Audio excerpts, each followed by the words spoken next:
आप जब हैदराबाद की बात आती है तो तुरंत कह देते हैं, और जब आपको बात कोई और कहनी होती है तो आप धीरे से चुप हो जाते हैं। बिल्कुल भी चुप नहीं होते, बोले हम बराबर, पर उतना ही बोले जितना अपना क्षमता है।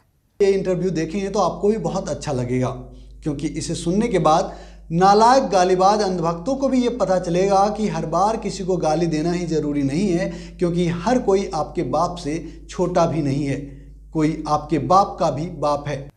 क्योंकि हम ज्ञानी नहीं, हम तारा, हमारे पास उतना अरे आप तो अतुलित बलधाम में, हमारे सरकार अतुलित बलधाम में, हम उनके दासानुदास हैं। जब जब भाजपा सत्ता में आई तब तब जनता को पागल ही बनाया है।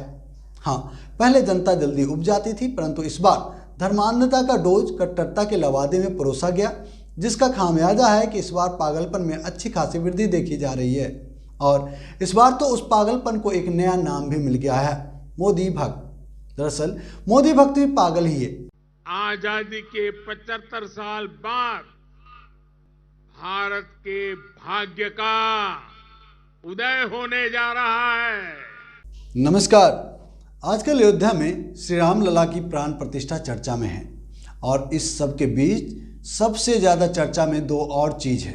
पहला, कांग्रेस पार्टी द्वारा अयोध्या में निमंत्रण को सप्रेम अस्वीकार कर देना, और दूसरा, अधूरी मंदिर में भगवान की प्राण प्रतिष्ठा से नाराज शंकराचार्य। पहले खबर को तो जैसे तैसे संभाल लिया भाजपा के गालीबाज अंधभक्तों ने। कोई बात नहीं, कांग्रेस भी एक राजनीतिक पार्टी है, तो भाजपाई एक दूसरे को गिराने के लिए खुद को रसातल में मिला ही रहे थे कि तभी गालीबाजों के बिना दिमाग नेताओं ने चारों शंकराचार्यों के अयोध्या न आने की सजा स्वरूप मोदियाबिंद ग्रसित पागल समूह को ही पीछे लगा दिया। अब इन्हें मेरे समझाने से क्या होगा?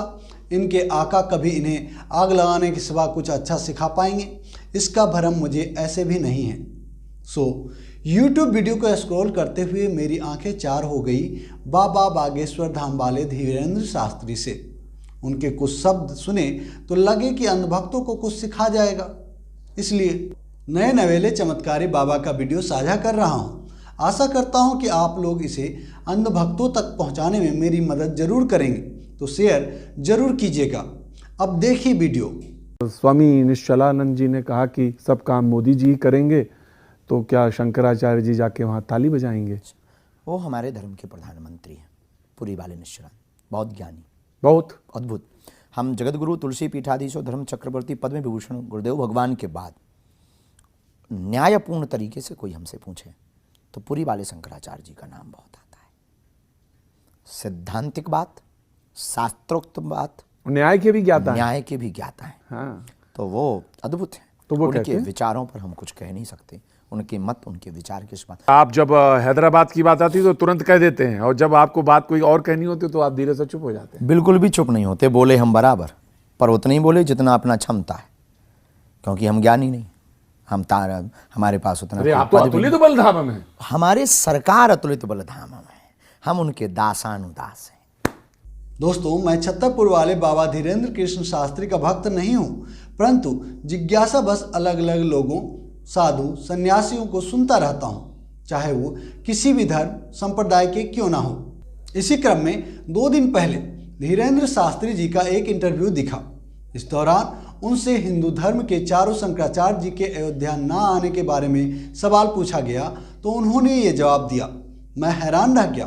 हालांकि मुझे अच्छा लगा, क्योंकि इनका ये इंटरव्यू जो आप भी देखेंगे तो आपको भी बहुत अच्छा लगेगा, क्योंकि इसे सुनने के बाद आपको लगेगा कि बाबा धीरेन्द्र शास्त्री में बहुत परिपक्वता आ गई है। वह किसी भी सवालों का जवाब बहुत ही सोच समझकर और सटीक देते हैं, और इस बात का भी ख्याल रखते हैं कि हमारे गंगा जमुनी तहजीब या फिर हमारे लोकतांत्रिक भारत के किसी भी व्यवस्था को चोट ना पहुंचाया जाए।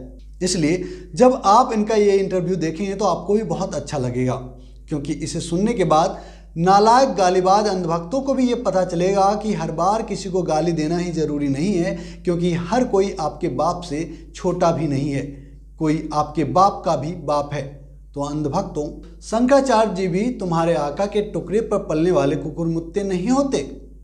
जो स्थान नरेंद्र मोदी को लोकतांत्रिक भारत में है, वही स्थान हमारे शंकराचार्य जी का भी हमारे धार्मिक भारत में है। इसलिए जब भी मुंह खोला करो तो होश में रहा करो। यूँ तो जब जब भाजपा सत्ता में आई तब तब जनता को पागल ही बनाया है। हाँ, पहले जनता जल्दी उब जाती थी, परंतु इस बार धर्मांधता का डोज कट्टरता के लवादे में परोसा गया, जिसका खामियाजा है कि इस बार पागलपन में अच्छी खासी वृद्धि देखी जा रही है। और इस बार तो उस पागलपन को एक नया नाम भी मिल गया है, मोदी भक्त। दरअसल मोदी भक्त भी पागल ही है, या यूं कहें कि कुछ ज़्यादा ही पागलपन उनमें है, क्योंकि जिस तरह पूर्ववर्ती सरकारों से उलट इस भाजपा सरकार को कुछ ज़्यादा ही बहुमत मिली, जिसका दुरुपयोग दिन रात हो रहा है। मजाल है कि अंधभक्त मुंह खोलें। यहाँ अंधभक्तों का तात्पर्य भी मोदी भक्त से ही है।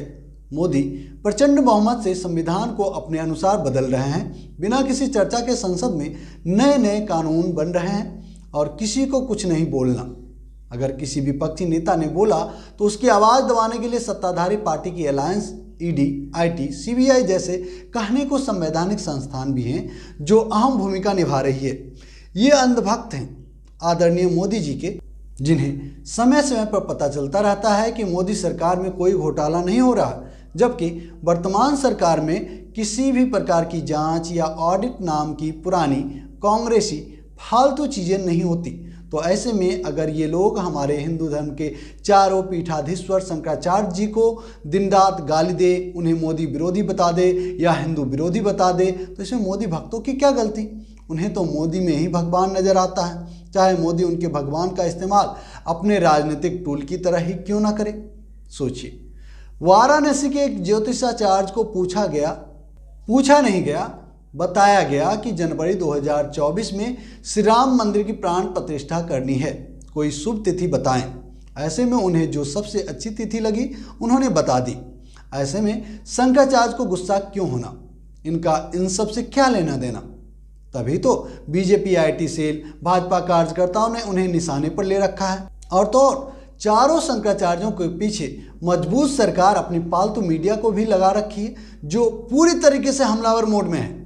खैर, अब वक्त आ गया है हिंदुओं, खास करके मोदी भक्तों को अपने पूजा घर से फालतू मूर्तियों को हटाकर अपने आराध्य मोदी देव को उचित स्थान दें, वरना उनकी पूजा में मोदियाबिंद का सफल संक्रमण होने से रह जाएगा और फिर उनका दिमाग भी एक्टिवेट होने का डर है। ऐसे में उनकी अंधभक्ति अधूरी रह सकती है। इसलिए बिना देर किए अपने आराध्य देव के लिए गालीबाज गैंग में अपने सर्वोच्च स्थान की प्राप्ति हेतु जी जान लगा दीजिए, अन्यथा ये जगह किसी और भकुत्ते को मिल सकता है। दोस्तों, हम आपको इस वीडियो को लाइक करने के लिए तो नहीं कहेंगे, लेकिन गुजारिश करूंगा कि आप हमारे इस वीडियो को ज़्यादा से ज़्यादा अंधभक्तों तक पहुंचाएं, ताकि हमारा ये कार्य सफल हो सके। जो लोग पहली बार चैनल पर आए, आपसे निवेदन हमारे चैनल को सब्सक्राइब कर लें और घंटी के बटन को जोर दबा दें, ताकि हमारा हर एक वीडियो सबसे पहले आपको मिले। जय हिंद, जय भारत, जय संविधान।